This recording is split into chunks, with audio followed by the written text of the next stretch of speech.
So in our previous videos, we have derived the parameters of transmission lines like characteristic impedance Z0, attenuation constant alpha, propagation constant beta, which are independent of the load. And one more parameter has derived, that is the input impedance of a transmission line, which is a function of load impedance. And there's some more parameters to be discussed, which all depends on the load. So regarding that, we are having the one more parameter of the transmission line, that is called as a voltage reflection coefficient. So voltage reflection coefficient. So when the reflections are going to take place. So when load is connected to the transmission lines, if the load is not able to draw the energy which is supplied by the generator, some amount of the energy is returned back to the generator. That returned energy is called as the reflections. The reflections are originating from load and moved towards generator. The strength of the reflecting signal near to load is very high. When the reflecting signal is propagating towards generator, it loses its energy. So therefore, the voltage level or current level of the reflecting signal near to generator is very less as compared to voltage level or current level of the reflecting signal near to the load. So in this, we consider the one parameter. That parameter is called as a voltage reflection coefficient. So as we multiple times we consider the voltage signal, current signal expression.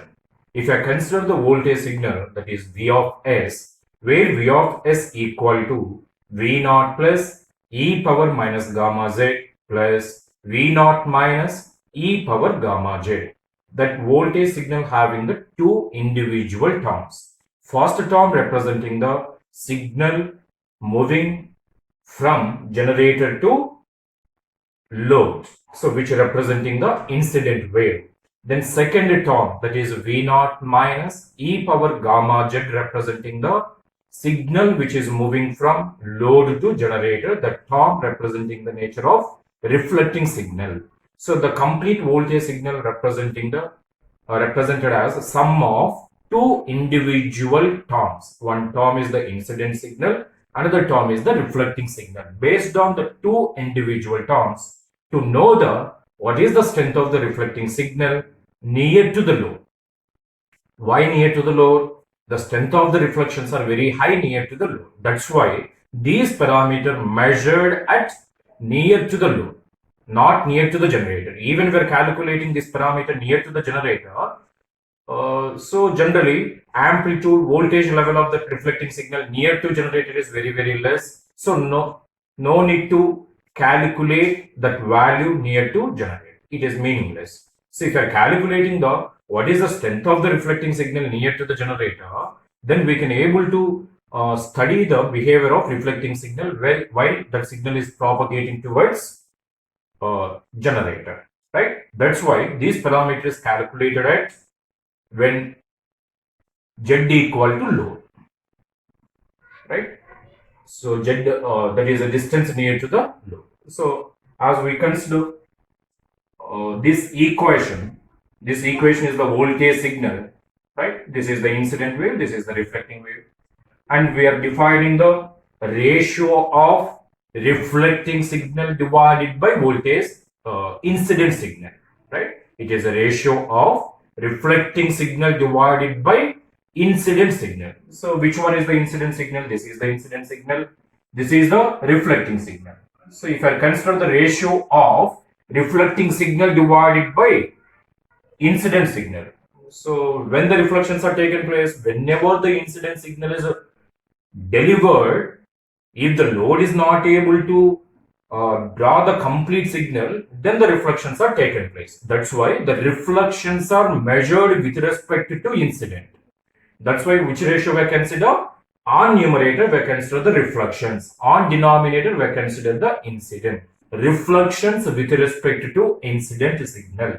So we are defining the parameter. That parameter is called as a voltage reflection coefficient, that is equal to reflecting signal divided by incident signal at which z, that means at which distance, the distance is equal to L. Therefore, what is the definition of a reflection coefficient? Tau L. Tau L is defined as V naught minus e power gamma z replaced by L divided by V naught plus e power minus gamma z replaced by L. So when z equal to 0, that is the distance equal to 0. Distance or length of the transmission line is 0 means we are measuring the length of the transmission line from generator onwards. That's why the distance of the transmission near to generator is 0. Near to load is maximum, that is considered as the length of the transmission line, that is equal to small l. So when z is equal to L, so this is the reflecting term, this is the incident term. So therefore reflection coefficient is defined as reflecting signal at z is equal to L divided by incident signal at z is equal to L. So this is the definition of a voltage reflection coefficient, right? Then another expression already multiple times we have considered, that is equal to, actually I of s equal to I naught plus e power minus gamma z plus I naught minus e power gamma z. We are having the current levels. Generally current levels directly we cannot able to calculate. Without knowing the voltage levels, we cannot able to calculate the current levels. Therefore, so the current levels are replaced by the voltage levels with help of characteristic impedance. So I naught plus replaced by V naught plus divided by Z naught. I naught minus is replaced by minus V naught minus divided by Z naught. By replacing I naught plus I naught minus in current equation, by extracting the Z naught towards LHS, we got the expression like this: Z naught I of S equal to V naught plus e power minus gamma Z minus V naught minus e power gamma Z, right? So here we're initially we're consider the voltage reflection coefficients. Voltage reflection coefficient is nothing but reflecting signal in terms of voltage divided by incident signal in terms of voltage. So for that, we consider Z is equal to L, that is at near to load. So this equation becomes VL equal to V naught plus e power minus gamma L plus V naught minus e power gamma L. Simply Z is replaced by L. So this is measured at Z is equal to L, that means near to load. That's why this voltage level denoted as a VL. Similarly, this equation, if I consider, in this equation, if Z is substituted as a L, so we can consider this as a Z naught into IL equal to V naught plus e power minus gamma L minus V naught minus e power gamma L. That this is the equation 2, equation 3, right? So in that, why these all steps are required? So according to definition, what is the tau L? Tau L is equal to, or tau L or rho L, or like that, we can call that one. So V naught minus V naught plus we require. So we have to derive the expression for V naught minus V naught plus at Z is equal to L. So for that, these equations are expressed in terms of Z is equal to L at Z is equal to L. The current level and the voltage level denoted as a VL and IL. After knowing these two equations, equation 2 and equation 3, right? Just by adding the equation 2 and equation 3, VL plus Z naught IL equal to this term plus this term, right? This term plus this term. So here you can clearly observe V naught minus e power gamma L minus V naught minus e power gamma L get cancelled, and we are having the 2 V naught plus e power minus gamma L. From that, V naught plus equal to 1 by 2 into VL plus Z naught IL divided by e power minus gamma L, that can be written as e power gamma L. Let that is the equation 4. That is the V naught plus. V naught plus is known. The next one is, which one is required? V naught minus is required. So to get the V naught minus, simply apply 2 minus 3. 2 minus 3. So VL minus Z naught IL, VL minus Z naught IL equal to this entire expression V naught plus e power minus gamma L plus V naught minus e power gamma L minus of this entire expression you have to consider. This expression you have to consider minus of. We are applying the 2 minus 3 to extract V naught minus. For that, so to aim to cancel the V naught plus. So for that we have to apply the 2 minus 3. So for that, minus of V naught plus e power minus gamma L, minus of minus becomes plus V naught minus e power gamma L. This is the expression. So V naught plus e power minus gamma L minus V naught plus e power minus gamma L get cancelled, and we are having the 2 V naught minus e power gamma L. So from that, what is the V naught minus? So V naught minus is equal to 1 by 2 VL minus Z naught IL e power minus gamma L. So these two equations are already derived while discussing about the input impedance. So here once again we are recalling the concepts. How can you derive the V naught plus at Z is equal to L, V naught minus at Z is equal to L. After knowing the V naught plus and V naught minus at Z is equal to L, so in this definition these two voltage levels are substituted. What is the V naught minus? V naught minus is equal to 1 by 2 VL minus Z naught IL e power minus gamma L is the V naught minus multiplied by e power gamma L, right? E power minus gamma L, e power gamma L becomes 1, get cancelled. Then in denominator, what is the V naught plus? V naught plus is V naught plus equal to equation 4. That equation 4 substituted here. In V naught plus we are having the e power gamma L. So that V naught plus multiplied by e power minus gamma L. That is the incident wave, right? So here also e power gamma L into e power minus gamma L get cancelled. So 1 by 2 get cancelled. We are having the VL minus Z naught IL divided by VL plus Z naught IL, right? So from numerator and the denominator, take the IL as a common. When IL is taken common, VL divided by IL minus Z naught divided by, when IL is taken common, we are having the VL divided by IL plus Z naught, right? IL is taken from numerator and the denominator. So we got the VL divided by IL minus Z naught, IL is taken out, right? So VL divided by IL plus Z naught, IL get cancelled, we are having the VL divided by IL minus Z naught divided by VL divided by IL plus Z naught. As we know that VL divided by IL is equal to ZL, right? That is substituted here. Therefore, voltage reflection coefficient is equal to ZL minus Z naught divided by ZL plus Z naught. VL divided by IL replaced by ZL. So numerator is ZL minus Z naught divided by ZL plus Z naught. So here observe, reflection coefficient, voltage reflection coefficient is equal to ZL minus Z naught divided by ZL plus Z naught. It is a function of characteristic impedance and load. So generally, what is the desired voltage reflection coefficient? How that value should be? Is that value should be 1 or 0 or infinity. So which value is a preferable one? 0 is preferable one. Why the 0 is preferable one? When this ratio becomes 0, right? So normally the incident wave is not equal to 0. Without incident wave, there is no chance of wave propagation. There is no question of arising the reflecting signal. So that's why this is never equal to 0. If this is considered 0, what is the reflection coefficient? It becomes infinity mathematically. It doesn't practically, physically, it doesn't take place.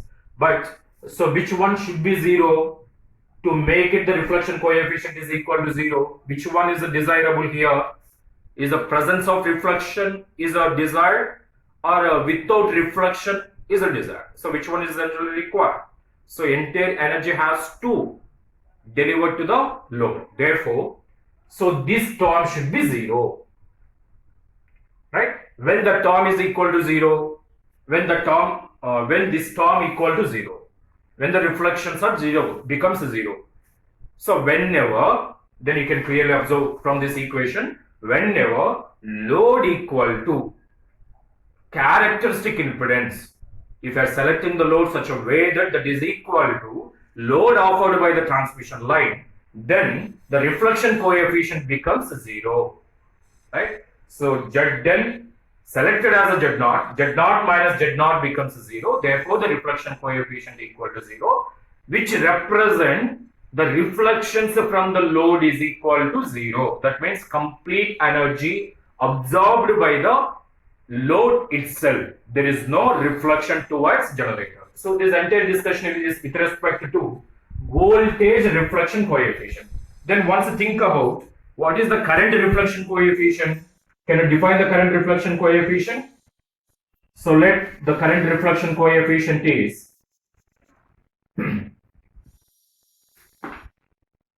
current reflection coefficient. So what is the definition of a current reflection coefficient? I naught minus e power gamma L divided by the levels are in terms of current, right? If I consider the current equation, the levels are in terms of which one? Current levels, right? I naught minus divided by I naught. Yes, this is the reflecting current, this is the incident current. And we know that. Why? Because the current levels are not readily available. We have to find the current levels in terms of voltage. That's why, right? Where Z0 is equal to V0 plus divided by V0 minus, I naught plus, right? So from that, what is I naught plus? I naught plus is equal to V0 plus divided by Z0. And according to another definition of a Z0, right? So what is another definition of a Z0? Z0 is equal to minus reflections V0 minus divided by I naught minus, right? So from that, I naught minus equal to minus V0 minus divided by Z0, right? These are substituted in there. So current reflection coefficient, also denoted with the same symbol, equal to, what is I naught minus? So I naught minus equal to minus V0 minus divided by Z0. What is the multiplication factor? Reflection, right? So the reflections are taken place with respect to minus Z, exponential decaying, right? Divided by I naught plus. What is I naught plus? V0 plus divided by Z0 into e power minus gamma Z replaced by L, right? This is measured at Z equal to L. So here Z0 get cancelled. We are having the minus V0 minus e power gamma L divided by V0 plus e power minus gamma L. So what is this term? Right? This is nothing but voltage reflection coefficient. So therefore, current reflection coefficient simply is equal to minus voltage reflection coefficient. Voltage reflection coefficient, right? So this is equal to voltage reflection coefficient. So no need to separately calculate the reflection coefficient in terms of current. So by knowing the reflection coefficient in terms of voltage, that is equal to ZL minus Z0 divided by ZL plus Z0. So simply current reflection coefficient is minus of voltage reflection coefficient. So this is the one parameter just to know the how the strength of reflecting signal with respect to incident signal. So therefore, what is the definition of a reflecting coefficient? So incident wave divided by, reflecting signal divided by incident signal. Reflections with respect to incident. So reflections divided by incident. Generally, this reflection coefficient is measured at which point? At Z equal to L. Why Z is equal to L only consider, right? Why Z distance equal to L consider? At this load is connected. At load, the reflections are maximum. Therefore, these parameters are measured at load, right?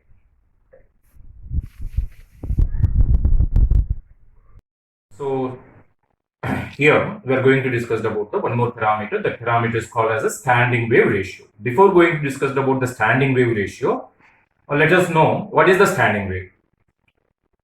The standing wave is also called as a stationary wave. So definition of the standing wave is, standing wave is a wave resulting from interference between reflecting signal and incident signal. Once again, I am repeating. The definition of standing wave is, standing wave is a wave resulting from interference between reflecting signal and incident signal. So for clear explanation, so once have a visualization, let input signal or incident wave oscillating and propagating towards load. If the load is mismatched, from the load there is a chance of reflections. Assume that from the load reflections are originate and having the oscillations propagating towards generator, right? Incident signal is oscillating, propagating towards load. Due to the mismatching of the load, reflections are originating from the load, oscillating and move towards generator. So in a transmission line, that means in a closed path, generator is connected to the transmission lines, transmission line is connected to the load, we are having the closed circuit. In a closed circuit, how many waves are propagating? Two waves are propagating. What are the two waves? One is the incident wave, another one is the oscillating wave, right? When the incident wave and oscillating wave both are in phase, that means at any distance or at any space, that means at length, if the peak value of the incident wave and the peak value of the reflecting wave meet, at that space or at that time, maximum voltage level or maximum current level is taken place in the transmission line, right? When the peak value of the incident wave, when the lower peak value of the reflecting wave is meet, that means out of phase, by adding these two. So we got the zero signal at that space or at that time, right? So when the strength of the resulting signal, when the both are superimposed to each other, right? When both signals are in same phase, both are added. If both are in out of phase, both are subtracted. So resulting, so it is also wave, having the higher peak, lower peak and having the zero. When it becomes higher, when it becomes lower, when the amplitude level of the incident wave and reflecting wave both are peak at same time, then at the time instant or at that length, so we got the peak value, peak voltage level is available. So when both are out of phase, then we can get the zero. When both are in negative peak at same time instant, negative peak, both are negative, right? So then we can get the further negative value, right? So generally incident wave having the higher amplitudes, reflecting wave having the lower amplitudes, but both are oscillating nature. So in that process, if both are having the same phase, add 2. If both are in out of phase, subtract 2, right? So to know at which distance higher voltage level is taken place, at which distance lower voltage is taken place, right? So resulting by combining the reflecting signal and incident signal, we are having the one wave. That wave is called as a standing wave, right? So here standing wave ratio defined as V maximum divided by V minimum or I maximum divided by I minimum.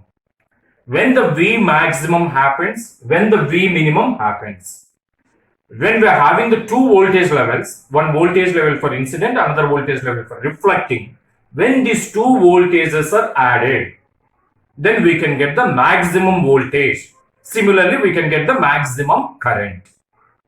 When we can get the V minimum, when the amplitude level of the incident wave with out of phase to the reflecting signal, then we can get the V minimum. So incident wave minus reflecting wave, right? So we can get the V minimum, right? By having the voltage signal equation, two individual terms we're having. First term is the incident wave, second term is the reflecting wave. So from that, when the V maximum is taken place, incident wave plus reflecting wave. When the V minimum is taken place, incident wave subtracted from minus reflecting signal, or these two are in out of phase. This plus sign representing the both are in phase, this negative sign representing the both are out of phase. When both are out of phase, we got the minimum voltage level. When both are in phase, we got the maximum voltage level. So from the numerator, take the V naught plus e power minus gamma L as a common. From the denominator also, V naught plus e power minus gamma L taken common. This term taken common. So we are having the 1 plus V naught minus e power gamma L divided by V naught plus e power minus gamma L. V naught plus e power minus gamma L is taken common. So we got the 1 plus this term divided by this term. Similarly, from the denominator, V naught plus e power minus gamma L is taken common. 1 minus V naught minus e power gamma L divided by V naught plus e power minus gamma L. So the two terms are get cancelled. As we know that, what is the voltage reflection coefficient? What is the definition of a reflection coefficient? Reflecting signal divided by incident signal. So that's why this is replaced by the reflection coefficient. So therefore, standing wave ratio is equal to V maximum divided by V minimum at any length, at any space. Space is representing the distance, right? So standing wave ratio is equal to V max divided by V minimum, that is equal to 1 plus rho L divided by 1 minus rho L. Okay. So now once think about in terms of current, I max divided by I minimum, right? So currents are not readily available. These currents are represented in terms of voltage levels and the characteristic impedance. Therefore, I max can be represented as, by knowing the V max, simply I max is equal to V max divided by Z naught. I minimum is equal to V minimum divided by Z naught. Z naught get cancelled. We are having the V max divided by V minimum. So what is the V max divided by V minimum?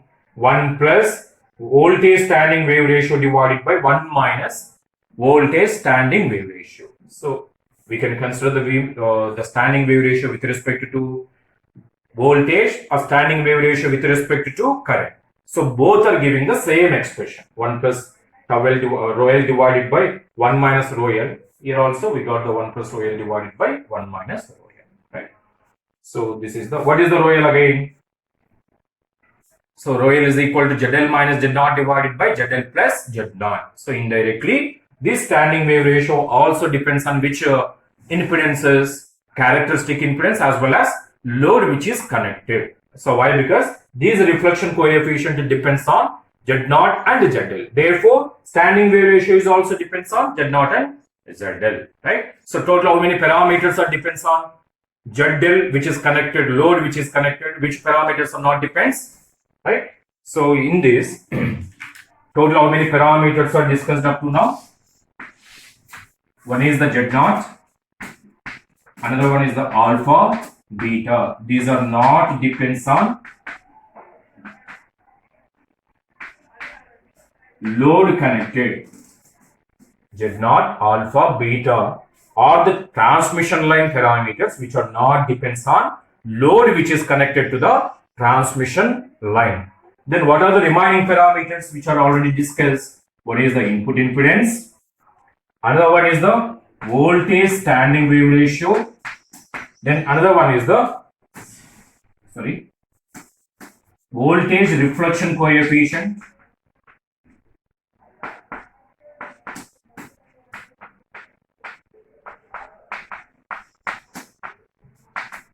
So voltage reflection coefficient denoted as VL. Next one is what is another parameter? Standing wave ratio.